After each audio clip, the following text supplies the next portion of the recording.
Hello दोस्तों, study BNS में आपका स्वागत है। चलिए दोस्तों, बात करते हैं जिन्ना आज के महत्वपूर्ण सवालों के बारे में। हमारा पहला सवाल है, केप ऑफ गुड होप कहाँ पर स्थित है। फ्रेंड्स, पूछा गया है कि केप ऑफ गुड होप कहाँ पर स्थित है।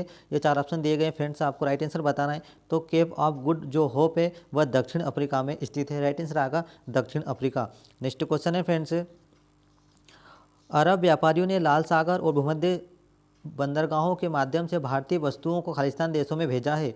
ऑस्ट्रेलिया, अमेरिका, यूरोपीय या अफ्रीका। तो फ्रेंड्स, इसका जो राइट आंसर आएगा वह आएगा यूरोपीय। नेक्स्ट क्वेश्चन है फ्रेंड्स, शिवाजी ने 1660 के दशक में हमलों की श्रृंखला का नेतृत्व करने के लिए रणनीति और सैन्य रणनीतियों का उपयोग किया था। तो इसका नाम क्या था फ्रेंड्स? तो राइट आंसर आएगा गुरिल्ला रणनीति। नेक्स्ट क्वेश्चन है फ्रेंड्स, वास्को डिगामा भारत कब आया था। मोस्ट इंपोर्टेंट क्वेश्चन पूछा गया है कि वास्को डिगामा भारत कब आया था। 1492, 1498, 1498, 1448 या 1857। तो फ्रेंड्स, इसका राइट आंसर का वास्को डिगामा जो भारत आया था वह 1498 में आया था। राइट आंसर का 1498। नेक्स्ट क्वेश्चन है फ्रेंड्स, 1600 ईस्वी में भारत में व्यापार चौकियों की स्थापना ने ईस्ट इंडिया कंपनी को करने के लिए अधिकार दिया था। उस महारानी का क्या नाम था फ्रेंड्स? तो राइट आंसर का महारानी एलिजाबेथ प्रथम ने यह निर्देश दिए थे। नेक्स्ट क्वेश्चन है फ्रेंड्स, संविधान की 8वीं अनुसूची में कितनी भाषाएं हैं। पूछा गया है कि संविधान की 8वीं अनुसूची में कितनी भाषाओं को सम्मिलित किया गया है। तो फ्रेंड्स, ये चार ऑप्शन दिए गए हैं, इसमें से आपको बताना है कि संविधान की 8वीं अनुसूची में कितनी भाषाएं दी गई थी। तो ये कितनी भाषाएं हैं? तो यह 22 भाषाएं हैं। राइट आंसर आएगा 22 भाषाएं। नेक्स्ट क्वेश्चन है फ्रेंड्स, संविधान का अनुच्छेद 123 किससे संबंधित है। पूछा गया कि संविधान का जो अनुच्छेद 123 है वह किससे संबंधित है। तो फ्रेंड्स, इसका जो राइट आंसर आएगा, संविधान का जो अनुच्छेद 123 है वह राष्ट्रपति के अध्यादेश से संबंधित है। राइट आंसर आएगा राष्ट्रपति के अध्यादेश। नेक्स्ट क्वेश्चन है फ्रेंड्स, किस फसल को खेती के लिए जल भराव की आवश्यकता होती है। ये चार ऑप्शन दिए गए हैं फ्रेंड्स, ये फसल दी गई है चार, जिसमें से आपको बताना है कि किस फसल के लिए खेती के जल भराव की आवश्यकता होती है। तो राइट आंसर आएगा फ्रेंड्स, चावल की फसल के लिए जल भराव की आवश्यकता होती है। तो इसका जो राइट आंसर आएगा वह है चावल। नेक्स्ट क्वेश्चन फ्रेंड्स, विश्व में कॉफ़ी का सबसे बड़ा उत्पादक देश कौन सा है। ये चार ऑप्शन दिए गए हैं और आपको बताना है कि विश्व में सबसे अधिक कॉफ़ी उत्पादक देश कौन सा है फ्रेंड्स। तो राइट आंसर आएगा जो ब्राज़ील है। राइट आंसर आएगा ब्राज़ील है जो विश्व में सर्वाधिक कॉफ़ी का उत्पादन करता है। तो इसका राइट आंसर आएगा ब्राज़ील। नेक्स्ट क्वेश्चन है फ्रेंड्स, पेंबा द्वीप निम्नलिखित में से किस खेती के लिए प्रसिद्ध है। जो पेंबा द्वीप है वह निम्नलिखित में से किस खेती के लिए प्रसिद्ध है। गेहूं, चावल, लौंग या कॉफ़ी। तो फ्रेंड्स, इसका राइट आंसर का जो पेंबा द्वीप है वह किसके लिए प्रसिद्ध है। तो वह लौंग के लिए प्रसिद्ध है। राइट आंसर आएगा लौंग। नेक्स्ट क्वेश्चन है फ्रेंड्स, रेशम उत्पादन की उत्पत्ति कहाँ से हुई है। पूछा गया है कि रेशम उत्पादन की उत्पत्ति किस देश से हुई है। ये चार ऑप्शन है फ्रेंड आपके पास और आपको बताना है कि रेशम उत्पादन किस देश से हुई है। तो इसका राइट आंसर, रेशम उत्पादन की जो उत्पत्ति हुई है फ्रेंड्स वह चीन देश से हुई है। राइट आंसर आएगा चीन। नेक्स्ट क्वेश्चन है फ्रेंड्स, मिट्टी में खनिजों को लौटाने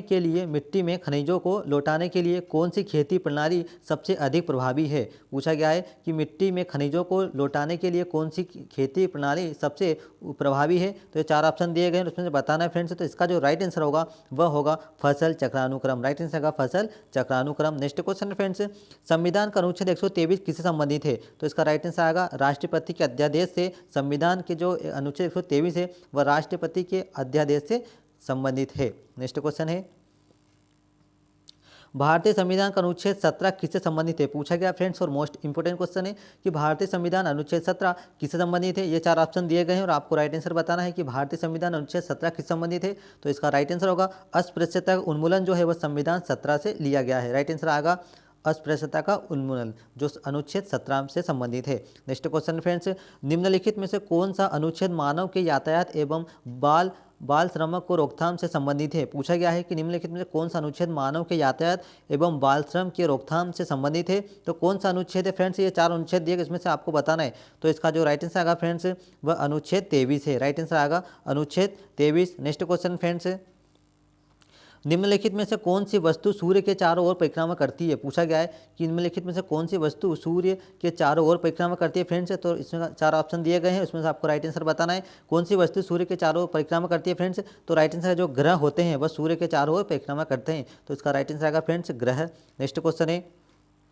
सूर्य का प्रमुख तत्व कौन सा है। पूछा गया है कि सूर्य का प्रमुख तत्व कौन सा है। ऑक्सीजन है, कार्बन है, हाइड्रोजन है या सिलिकॉन है। तो फ्रेंड्स, इसका जो राइट आंसर आएगा सूर्य का जो प्रमुख तत्व है वह क्या है, वह है हाइड्रोजन। तो राइट आंसर आएगा friends hydrogen H2।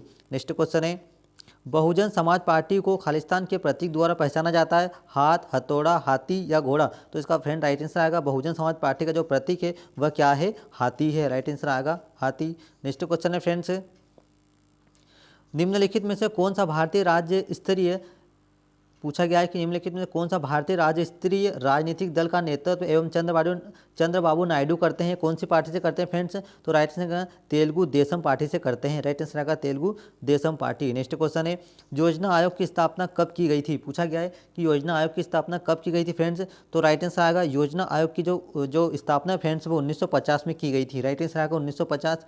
Next question friends, NITI Aayog के पदेन अध्यक्ष के रूप में कौन कार्य करता है। नीति आयोग के पदेन अध्यक्ष के रूप में कौन कार्य करता है फ्रेंड्स। ये 4 ऑप्शन दिए गए हैं। तो नीति आयोग के पदेन अध्यक्ष के रूप में जो फ्रेंड्स कार्य करता है वो भारत का प्रधानमंत्री करता है। राइट आंसर का भारत के प्रधानमंत्री जो है वह नीति आयोग के पदेन अध्यक्ष के रूप में कार्य करते हैं। नेक्स्ट क्वेश्चन है, नीति आयोग का मुख्यालय किस शहर में स्थित है। तो फ्रेंड्स इसके 4 ऑप्शन दिए गए, इसमें से आपको राइट आंसर बताना है कि नीति आयोग का मुख्यालय कहाँ पर स्थित है, किस शहर में स्थित है। तो राइट आंसर आएगा नई दिल्ली में स्थित है। फ्रेंड्स नीति आयोग का जो मुख्यालय है वह कहाँ पर है, नई दिल्ली में। नेक्स्ट क्वेश्चन है फ्रेंड्स, भारत के केंद्र शासित प्रदेशों में पंचायती राज व्यवस्था नहीं है। भारत के किस केंद्र शासित प्रदेश में पंचायती राज व्यवस्था नहीं है। ये 4 ऑप्शन दिए फ्रेंड्स और आपको राइट आंसर बताना है कि कौन सा केंद्र शासित ऐसा प्रदेश है जहां पर पंचायती राज व्यवस्था नहीं लागू की है। तो इसका जो राइट आंसर है दिल्ली। फ्रेंड दिल्ली केंद्र शासित प्रदेश ऐसा है जहाँ पर पंचायती राज व्यवस्था लागू नहीं है। नेक्स्ट क्वेश्चन है, भारत का राष्ट्रीय रेल संग्रहालय कहाँ पर स्थित है। पूछा गया है कि भारत का राष्ट्रीय रेल संग्रहालय कहाँ पर स्थित फ्रेंड्स। तो राइट आंसर का भारत का जो राष्ट्रीय रेल संग्रहालय है वह नई दिल्ली में स्थित है। राइट आंसर आएगा नई Delhi. Next question friends, mount Everest कहाँ पर स्थित है। पूछा गया है कि माउंट एवरेस्ट किस देश में स्थित है, तिब्बत में, भारत में, नेपाल में या भूटान में। तो दोस्तों माउंट एवरेस्ट नेपाल में स्थित है। राइट आंसर आएगा नेपाल में माउंट एवरेस्ट स्थित है जिसकी ऊंचाई 8,850 किलोमीटर है। नेक्स्ट क्वेश्चन फ्रेंड्स, दक्षिण भारत की सबसे ऊंची चोटी कौन सी है। पूछा गया है कि दक्षिण भारत की सबसे ऊंची चोटी कौन सी है, दोदा बेटा, मुलायनगिरी, कलसुबाई या अनियमुद्दी शिखर। तो फ्रेंड्स इसका जो राइट आंसर है दक्षिण भारत की सबसे ऊंची चोटी है वह अन्नायमुदी शिखर है। राइट आंसर आएगा अन्नायमुदी शिखर।